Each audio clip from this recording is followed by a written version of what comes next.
Hey Mixers, welcome back to another NFL player props video. We did have a full sweep on our Thursday night football bets, so I am giving away some cash today to a random commenter from that video.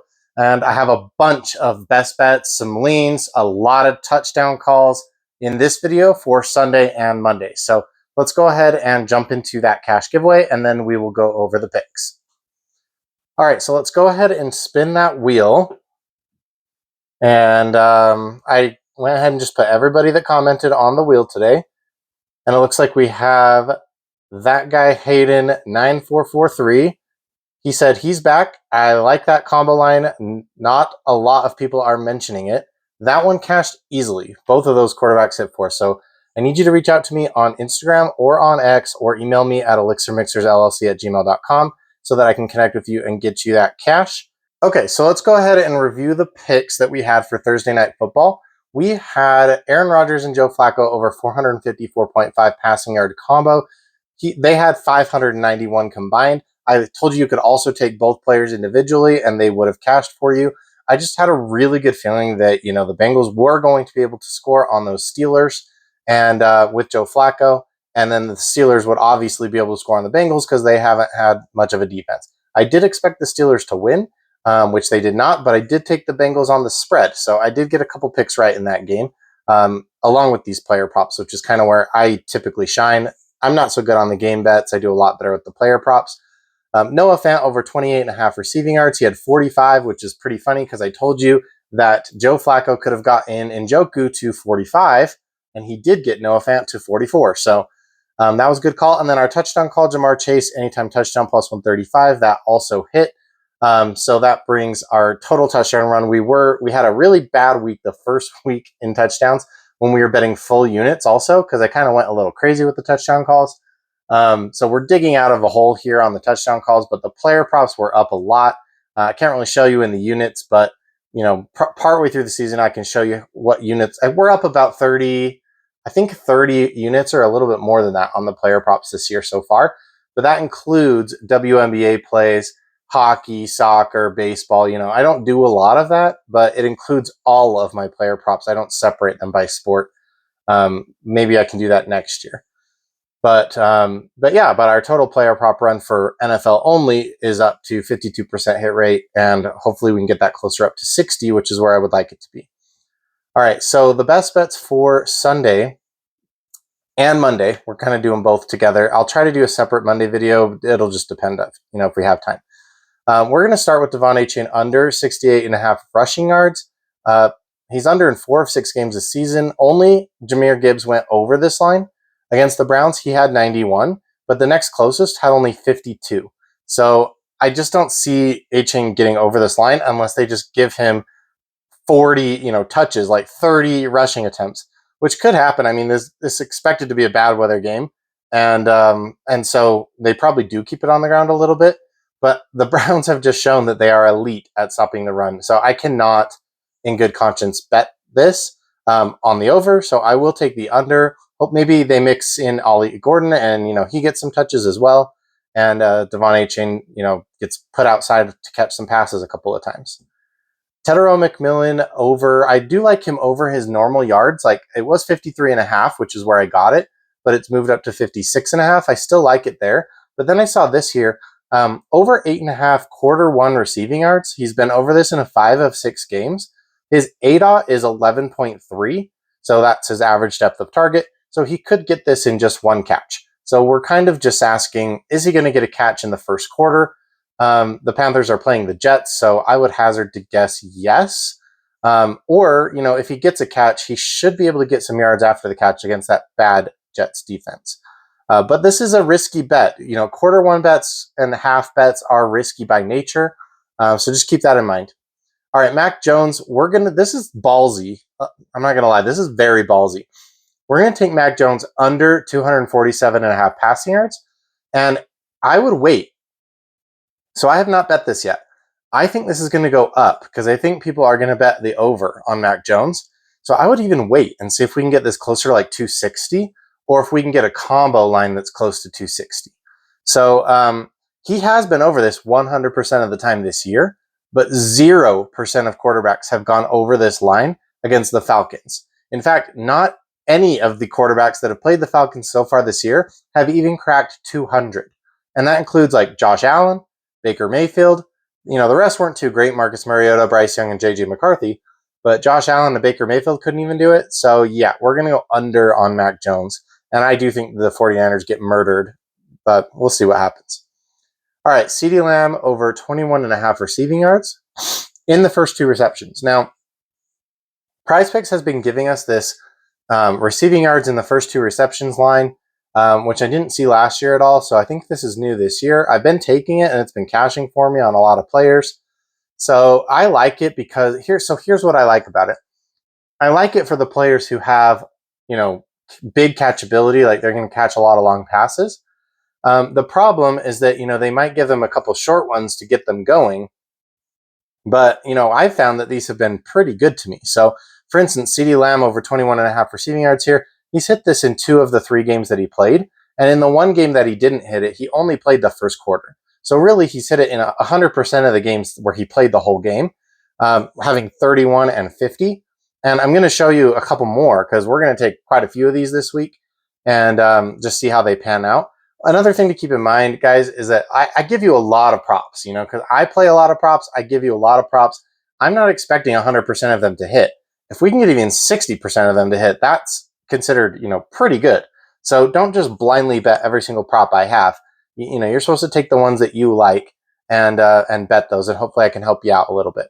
So this is one of the ones that we are going to take. His ADOT is 12.6, which is not great, but it's respectable. And so yeah, I think he can get it done in the first 2 catches. Probably he can get it done in 1 catch, but maybe not the first one. So yeah, it's a little risky, but I like it. Javonte Williams over 13.5 quarter 1 rushing yards. He has been over this in 100% of games this season. He's averaged 6 attempts, a little bit over 6 attempts in the quarter 1 this season so far. So we're basically only asking for him to get 2.27 yards per attempt if he's going to get 6 attempts, basically. So that's not a lot to ask. I mean, if he rushes 5 for like 5 times only and gets 3 rushing yards per attempt, that's 15, still over this line. The Commanders have not been good against the run. And I was there at the Bears game recently against the Commanders, and it was raining, by the way, kind of a little bit miserable, but it was fun. We had a good time. It stopped raining partway through the game. So yeah, anyway, they got gashed on the ground by DeAndre Swift. So I think Javonte is even bigger. Like, he's a bigger body, and I think he can gash them as well. All right, Jameson Williams over 24.5 receiving yards in the first 2 receptions. So I put his chart up here. He's over in 3 of the last 5 games. He has a really good matchup on the outside, where the Buccaneers are ranked 28th in the league out of 32 teams out wide. His ADOT is 16.8, which is top 5 in the league among WRs that have at least 100 routes run. So he is basically top 5 for, having a huge ADOT. And so I really love his chances. I love Jameson Williams in this game in general. Sneak preview, we're going to be taking him for a touchdown as well. All right, and then Brian Thomas Jr. over 23.5 receiving yards in the first 2 receptions. He's been over in 4 of the last 5 games this year. His ADOT is only 12.29. So he has a very low ADOT, but here's the thing about Brian Thomas Jr. He has not really been targeted very much as you would expect him to be. Him and Trevor Lawrence have had really a rough connection. But when he does catch a ball, it's usually a long one. So that's what I like about this play here. Also, the Rams are just about middle of the pack on out wide, guarding out wide. And this is a London game as well. So probably it's going to be low scoring. He's not going to get peppered with targets, most likely. And so we just need his first 2 to add up to, 24 yards. And I don't think that's too much to ask. All right, Roma Dunze, same thing, over 22.5 receiving yards in the first 2 receptions. Also, these first 2 receptions, I've only been able to find them on PrizePicks, so it's only a PrizePicks thing. He's been over in 4 of the last 5 games. His ADOT is 13.2. The Bears should have a pretty good matchup here against the New Orleans Saints. And so, yeah, I just like him to roll as well. So I'm taking a bunch of these, you guys. You don't have to take all of them. Take the ones you like. And then this is one of my favorites, to be honest. Xavier Worthy over 17.5 receiving yards in the first 2 receptions. So this is his chart, but I think he's going to go out wide more often now that Rashee Rice is back. So Rashee Rice is going to take over that slot role. It's going to push Xavier Worthy out wide, which is what he was drafted to do and what he was supposed to do in the first place. So there's a lot of air quotes, like there's a lot of Worthy should play more outside. He should get the deep downfield targets that Tyquan Thornton has been getting. Tyquan Thornton, by the way, leads the league in ADOT, I think. He has a crazy ADOT of like 30 yards or something like that. Those should start going to Xavier Worthy. So this is a bet on the roll. Is he going to get pushed outside as Rashee Rice takes over that slot? I'm betting yes. I guess we'll find out. All right, Jordan Addison over 3.5 reception. This is just a lean. So my leans, remember, I may bet them, I may not. They might be leans because they're risky. They might be leans because the payout is reduced, because I only use regular lines for my best bets.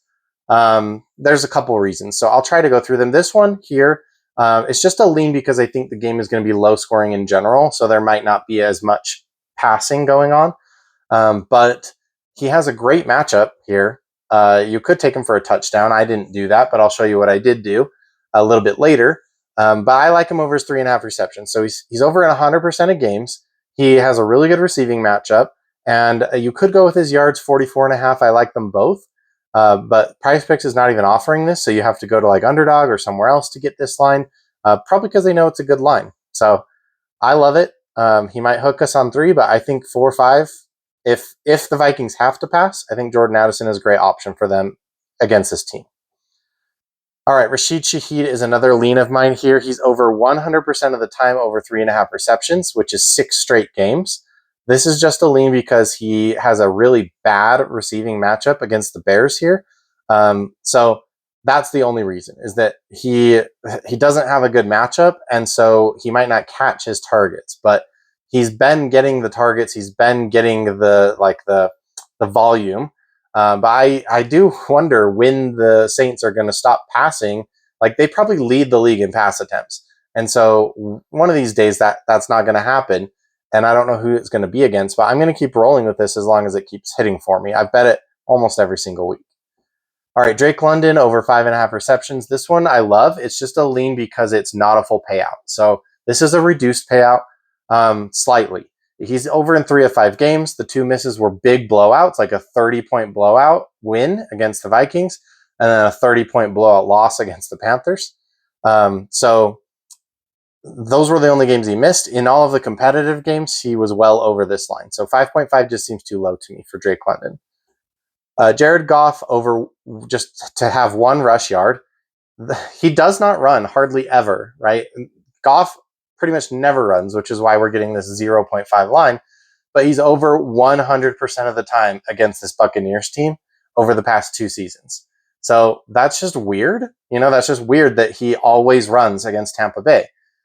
So I'm just going to probably bet it to happen again. All right, the chalky plays. So this is like stuff that I like to put together just to like increase my bankroll on the side. So I like find a couple of these, pair them up, get a double up, and typically they cash pretty easily. So I like Rashid Shaheed over 24.5 receiving yards, Kamara over 49.5 combo yards, Daniel Jones over 179.5 passing yards against the Chargers, Trevion Henderson over 19.5 rush yards. I do like his rush yards better than I like his combo yards or his receiving yards, by the way. I still think Ramondre is going to get the bulk of like the goal line touches and things like that. But Trevion Henderson is going to get mixed in, and Antonio Gibson is not playing. So he should get his opportunities. Trey McBride over 4.5 receptions. Geno Smith over 1.5 rush attempts. I love that one. His normal line, I think, is 2.5, and I am probably going to bet on that as well.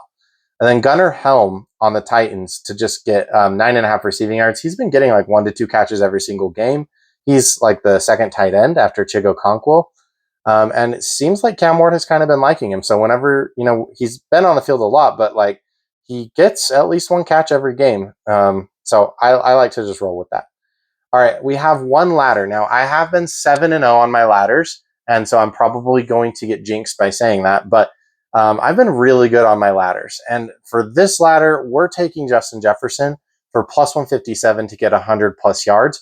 I'm probably not going to play all the other rungs of the ladder. I'm just going to play the 100 plus in this case, because I don't know if it's going to be a low scoring game. And if that happens, it's going to kill this ladder. So I just want to make the one play for, one big play, and that's it. But week 1, CeeDee Lamb had 110 receiving yards in this spot. Thornton had 59 in week 2. Puka Nacua had 112. Emeka Egbuka and Bucky Irving both went over 100 receiving yards against this team. Week 5, Cortland Sutton had 99, and week 6, Wan'Dale Robinson had 84. So, CeeDee Lamb, Puka Nacua, Emeka Egbuka, Cortland Sutton all got here, basically. Sutton missed it by 1. And so now I expect Justin Jefferson to do the same. And I don't really care. I would prefer if Carson Wentz was throwing him the ball because JJ just seems to struggle with that a little bit. But if it's JJ, I think, a JJ to JJ connection could still happen here. I think there's a lot of yak ability because they're just, you can see on the chart, they're 31st against guarding receivers out wide. That's 31 out of 32 teams. So I think Justin Jefferson can catch the ball and run and create some yards. All right, my touchdown calls, I have a lot of them, and some of them are crazy. So just keep that in mind. First, we're going to go with Drake May plus 275 anytime touchdown. He's had 2 rushing touchdowns this year against bad teams, and now he gets the Titans, another bad team. Kyler Murray did have a rushing touchdown against this Titans team. The Patriots may or may not trust Ramondre Stevenson because of his fumble issues, and Trevion isn't really like the punch it in type of back. So I think in the red zone, they might have like a design Drake May run for a touchdown here. Also, like, I just think that like Drake May, they could get to the playoffs and Drake May could be in the MVP conversation. So giving him some touchdowns against some easy teams like this might be part of the team's way of pushing him into that award. Not that they're probably too concerned with that, but I don't know. I'm just trying to make up stuff now to make the bet sound good. But I love the price. Plus 275, probably the best price you're ever going to get on a rushing quarterback against a really bad team. Apparently, I did 2 slides for that, so you get to see a cool picture of Drake May scoring a rushing touchdown.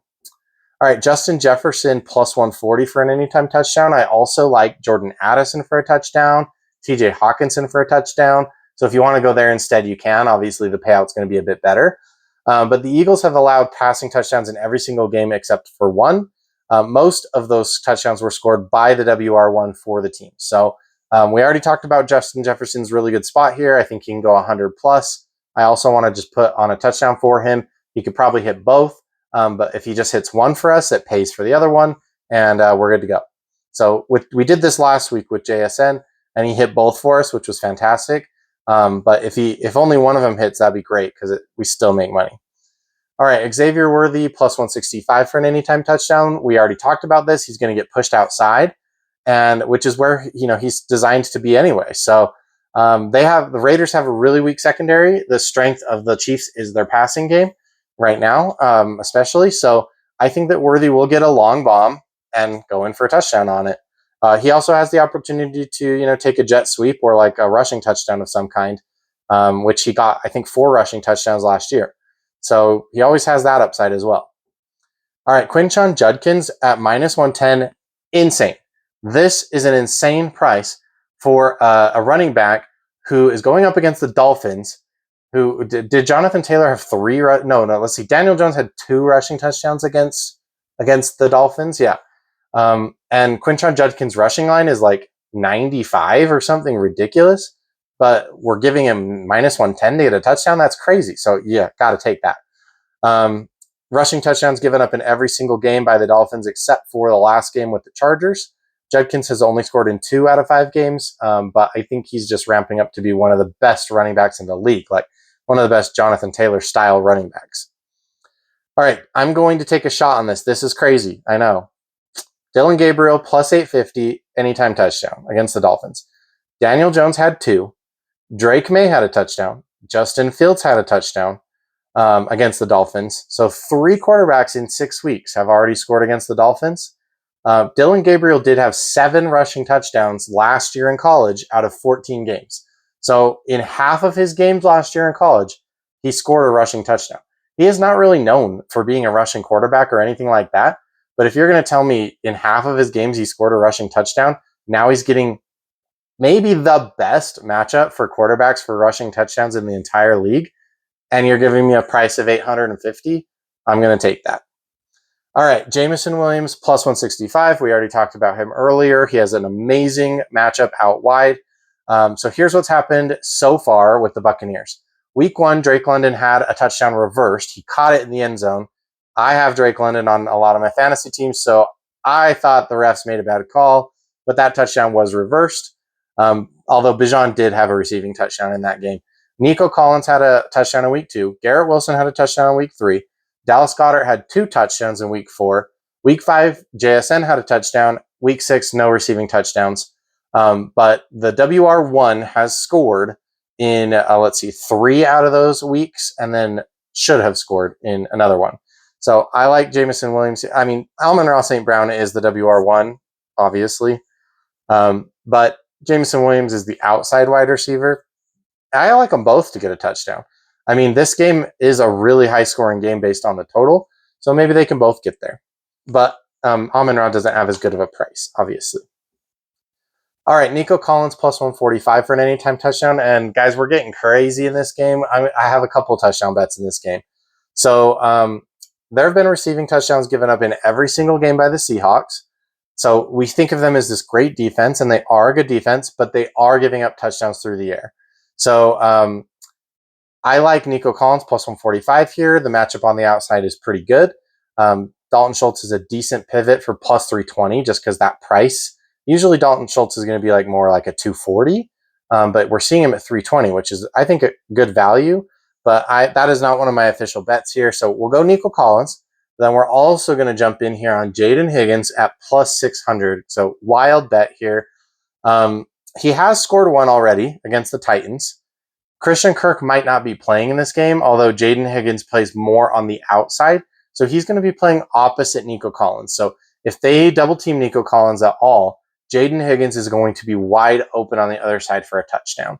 So I really like him for at this price. And then you guys are going to you're going to hate this next one, but Jalen Knoll at plus 1,300 for an anytime touchdown. He's also on the Texans. He is like the slot receiver behind Christian Kirk. So on the depth chart. So he has scored 1 touchdown already against the Ravens this year. And Christian Kirk might not be playing this game. So I think if Christian Kirk isn't playing, Jalen Knoll gets like the main slot position along with Dalton Schultz. One of them maybe gets in the end zone here. You can just put like $5 on this and it's going to have a decent payout. So it's not like you can just do a quarter unit, make it small because it's plus 1,300. Obviously, it just doesn't have a good chance of hitting. But one of these guys is going to hit. I mean, Nico Collins, Jaden Higgins, I really like that one. And then Jalen Knoll, I think one of these 3 guys is going to hit for us and possibly more than one. All right, I have a touchdown parlay, plus 164 if you put Javonte Williams with Bijan Robinson. I don't know what that letter C is doing there, but it's there, just a typo. Javonte has scored in 4 of 6 games, so most of his games. Bijan has scored in 3 of 5 games, so most of his games. Both have really soft matchups. They're playing the Commanders and then the 49ers. So I like both of these guys to get in the end zone. Javonte did ruin our touchdown parlay last week. But we're going to take him again this week and roll with it. All right, one player to watch like this. It was just a random prop that I saw that I was like, this is weird. I might go in on this, I might not. But Chuba Hubbard to just get 1 receiving yard in the first half, so against the Jets. So, obviously Rico Dowdle has kind of been playing really well. And I expect them to be like a 50-50 in this game. Maybe like a 60-40 with Chuba being the 40, just because he's coming back from injury. But we just need 1 catch here in the first half of the game. I think we can get that. This is not an official bet. It will not be scored on our official bets. I just wanted to point it out to you because I just thought it was weird. All right. So here is a summary of the best bets. I'm not going to go over them all again, but you can take a screenshot if you want to. If you want to get in for the cash giveaway, you're just going to tell me in the comments 2 out of these best bets here. There's 8 of them. Let's see. There's 8 of them. So just choose 2. And if you get those right, then you will be in the mix for the cash giveaway with everybody else who gets theirs right as well. And then here are the leans and then the ladder play. You can't choose these for the cash giveaway, but these are just some more bets that I gave out. You can screenshot that if you want. And then all of the touchdown calls that I gave out, some crazy ones. I have not been good in the touchdown market, so that's just like a disclaimer. I'm down 6 units in the touchdowns since week 1.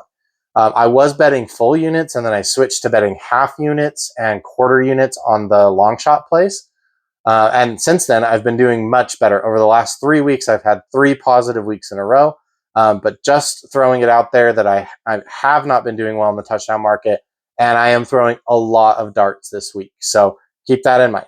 All right, I will go back to the best bet summary, but thank you guys so much for watching this video. If you made it all the way through, I know it's a bit of a longer one, but just let me know what you're thinking. I always love talking to you guys. I love talking football. I love that we're a third of the way through the season here, but it seems to be going way too fast for me. And as soon as basketball starts, I just think things are going to get so crazy. So I'm excited for that. But hopefully we can all have a good Saturday in college football. If you haven't seen my college football video, please go check that out. And then a great Sunday night football as well. Thanks, guys.